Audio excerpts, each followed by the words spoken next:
Bonsoir et bienvenue dans votre 19-20 en Languedoc-Roussillon. Un nouveau rendez-vous dans votre JT du samedi soir, une rencontre, une histoire.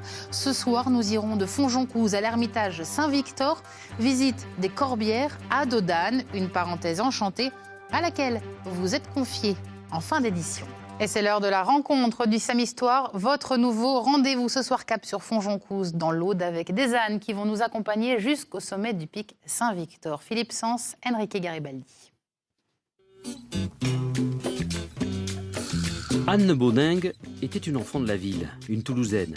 À force de venir en vacances, elle est tombée amoureuse du village de Fonjoncouze et de ce coin des Corbières où son mari Jean-Michel avait des racines familiales.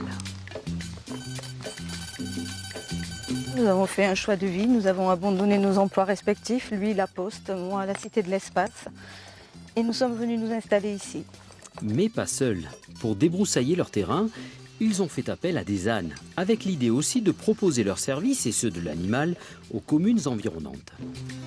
Parce qu'ici, on est dans un territoire qui, malheureusement, est sujet à différentes catastrophes naturelles, je veux dire les incendies, les crues. Donc ça peut servir à débroussailler les bords de rivières, les pourtours de propriétés contre les incendies. Donc c'est un animal qui a vraiment toute sa place dans les Corbières, plus que sa place d'ailleurs, je dirais qu'il a une utilité certaine.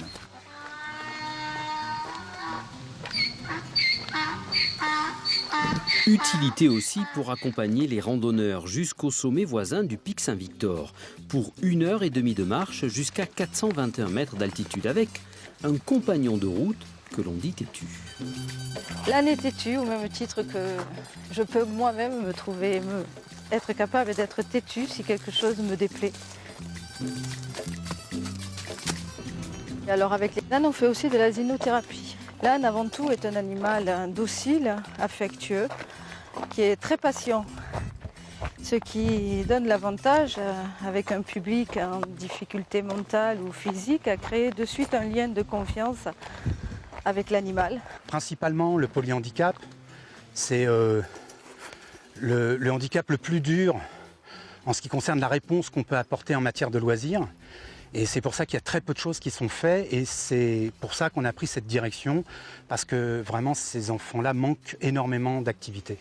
Alors à la base, je précise, polyhandicap, mais on peut aussi accueillir des enfants autistes ou des enfants déficients visuels, puisqu'il y a d'autres modèles que de celui-là qui permettent de les sécuriser. Et nous voilà arrivés au sommet du pic Saint-Victor, avec la mer à gauche et le Canigou à droite. Stop Fanny, stop, stop, stop.